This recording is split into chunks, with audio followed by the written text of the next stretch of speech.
Hi, this is Scott Garibay, and today we're going to be talking about Andrew Yang and why he has the very best possible enemy for both the primary race and the general election, and why his chosen enemy will take him to the finish line. All right. So basically, I've been thinking a lot about Andrew Yang, and I've also been thinking a lot about my Pokemon team of Democrat primary candidates, right? So I've now shifted that all commentators and all political pundits should really be using the Ash Ketchum Pokemon trainer grouping for Democrat primary candidates. So basically, Ash Ketchum has a specific way that he groups all of his Pokemon. So one, he has a Pikachu. Pikachu is his personal friend. Pikachu is one of his Pokemon that he fights with, right? But Pikachu never goes in the ball, and he's never off the team. Every Pokemon trainer has a team of 6 Pokemon, right? And they have a collection of like hundreds of Pokemon, dozens or even hundreds of Pokemon. We, political commentators and political pundits, now have an entire collection of Pokemon, which is the 20 plus candidates that are running for president on the Democrat side, right? But every political pundit and every commentator needs to narrow that down to 6 candidates who they're saying, these are the people to watch. They can have a Pikachu. They can have a personal Pokemon who's their personal friend that they just love, right? For me, that's Andrew Yang. Andrew Yang is my Pikachu, without a doubt, right? But then you need the other 5 top candidates. You always need to have them on hand. You need to be adjusting your team, right? Saying, these are the people that I think right now are the people to pay attention to, and all the rest of those Pokemon, they're off in a storage container somewhere. They don't matter because they're not on the team, right? So who's the other 5 right now, other than Andrew Yang, right? So the real movers and the shakers, the people who matter in the Democrat primary right now is Bernie Sanders, right? Major mover and shaker. Elizabeth Warren, Joe Biden, without a doubt. Kamala Harris, I really think she's way up there. And essentially, and Pete Buttigieg. Pete is going to be on the team for a while because the media absolutely loves that guy. They love him to death. They follow him around like a toddler following a puppy, right? It's crazy, right? So they just like how much they love him. They really like him a lot, right? So that's a thing, man. That is part of the mix, right? So with all that said, I want to talk about Andrew Yang's chosen enemy. So I think that one of the reasons why Andrew Yang is going to win the primary race, the 2020 Democrat primary race, and why he will win the 2020 general election is because of his chosen enemy. Andrew Yang has the very best chosen enemy of any candidate, right? And it's the robot. Andrew Yang's enemy is the robot. He chose his enemy very carefully and very, very smartly, right? Andrew Yang is against automation actually specifically, right? He's not actually against automation taking jobs. What he wants to do is he wants to equip people so that when the jobs are being taken, they are prepared and they have some room to move. And so Andrew Yang is identifying robots as a threat to humans, right? Saying, I understand that a robot is going to take your job. That robot, and he gets this. Boy, does Andrew Yang get this. That robot is going to be tangible. What's an example of a tangible robot? Well, that little twisty arm that puts parts onto cars in car manufacturing factories, that's a physical robot, right? What is an intangible robot? Well, an intangible robot is an algorithm. It does the same thing as that physical arm attaching something to a car. The algorithm is just doing the same thing with data, right? So right now, there's a huge threat to many Americans that basically what they're saying is what's going to happen is basically where we're coming is an intangible robot or a tangible robot will absolutely continue to take jobs from Americans, right? So Andrew Yang has identified robots, right, as his enemy. Now, this is absolutely brilliant, and you're going to see why. Let's explore the enemies that every other candidate, every other major mover and a shaker candidate has selected. They're really quite interesting. All right. Bernie Sanders and Elizabeth Warren have exactly the same enemy, the wealthy, okay?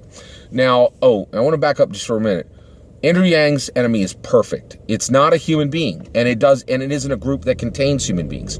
So he can go hard, daggers out at robots all the time, right? And he doesn't need to worry. He can treat the thing of robot very, very roughly, brutally actually, right? Because there's no human beings in that group, okay?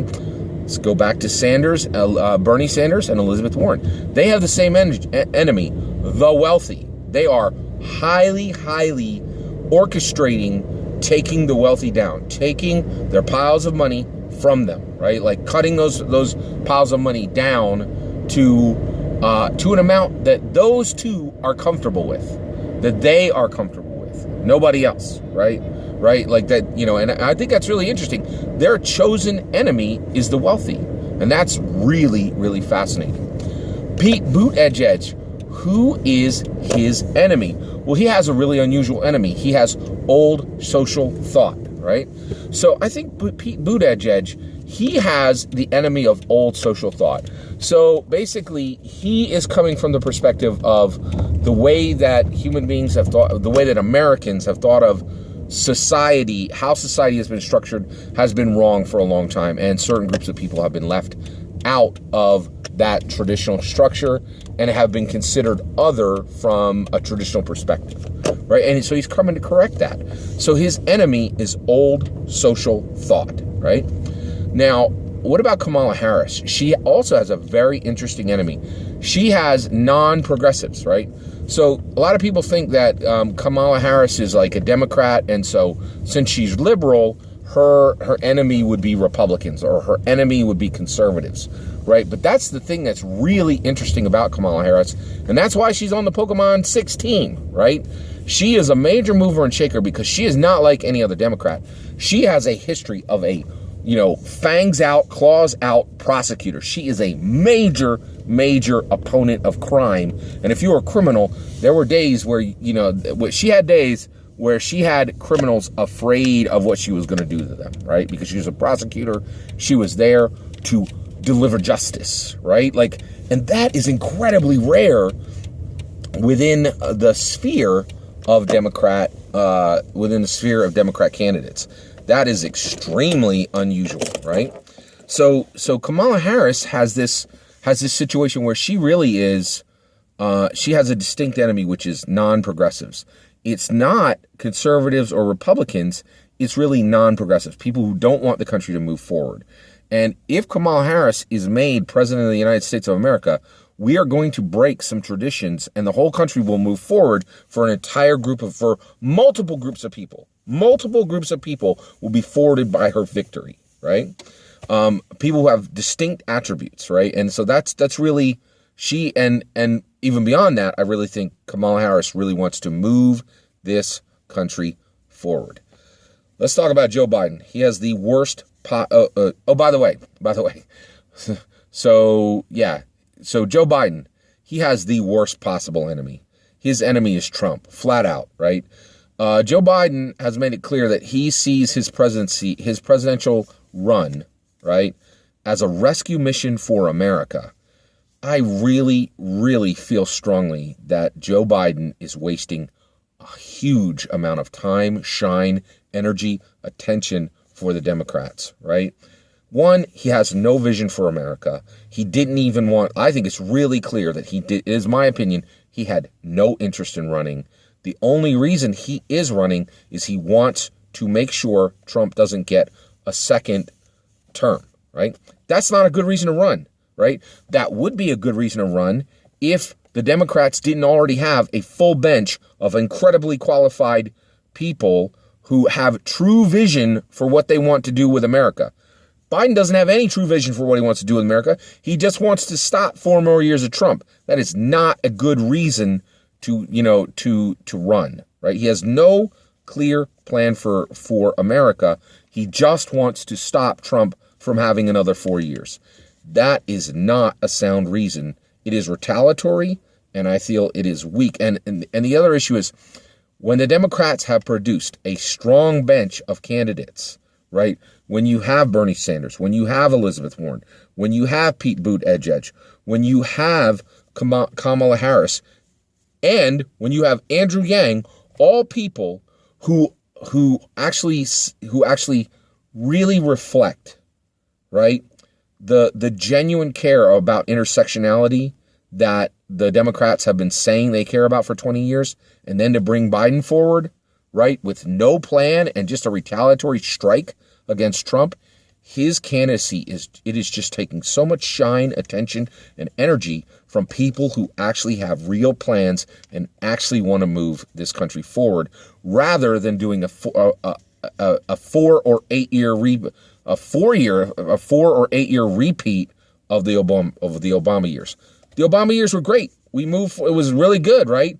But we don't want to stay in the same place. America doesn't want to stagnate. We don't want to do the same thing we wanted before. We want to be progressive, right?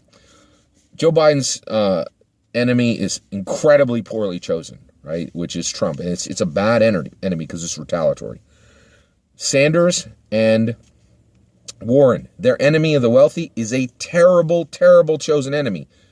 And here's the other issue, right? One, that group contains people. It's not like robots, right? You can't just go straight at the wealthy and pretend that they're this block of villains. They're not. There are some really wonderful, noble, charitable, really, really wonderful people who are millionaires and billionaires, right? And so to treat the wealthy like they're some kind of other is wrong, right? So Bernie Sanders and Elizabeth Warren are wrong to have their chosen enemy as the wealthy. It is a very bad idea.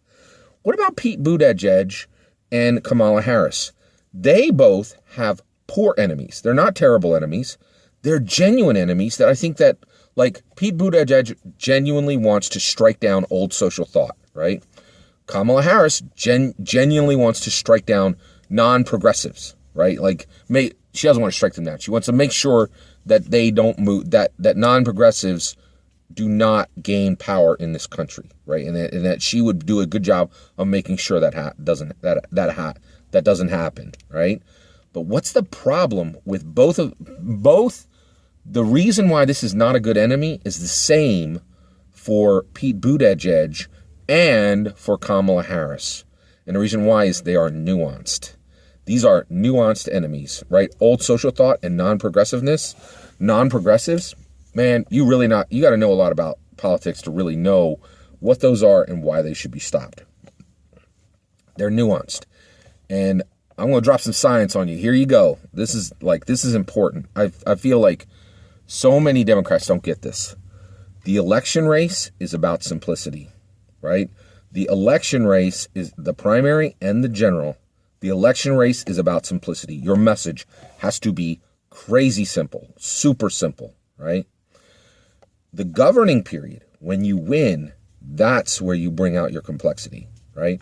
Both Kamala Harris and Pete Buttigieg are super intelligent people with incredibly high tolerances for complexity, right? But they cannot display that in the election race because you have to win the majority of Americans.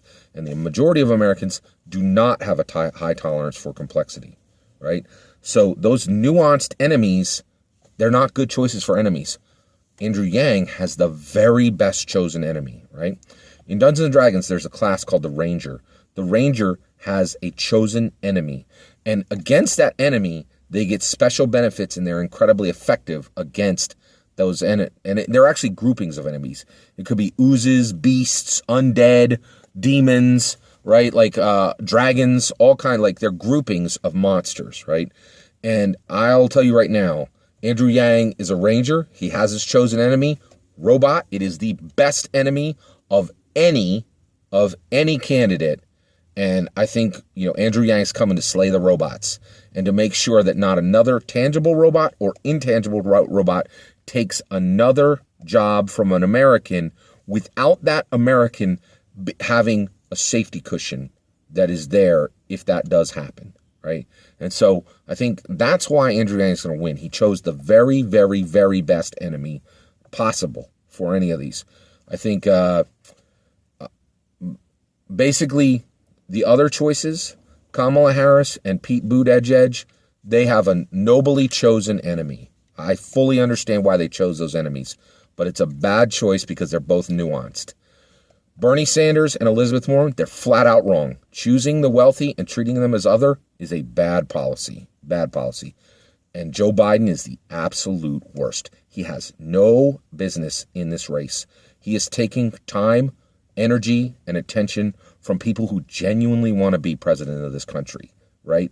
And who the Democrats have genuinely broadcast that they are supporting from the perspective of intersectionality.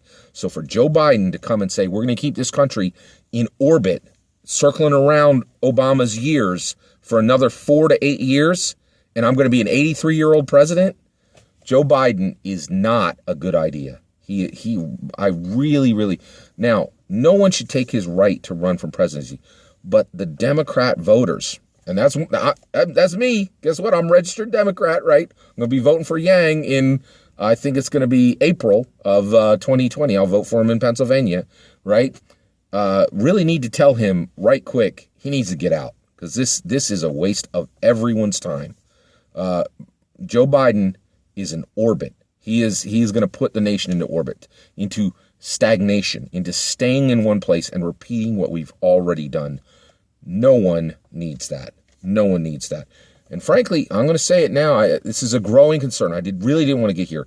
But an 83-year-old president, do I need to tell anybody why that's an issue? Right? Like, that is a real, genuine concern.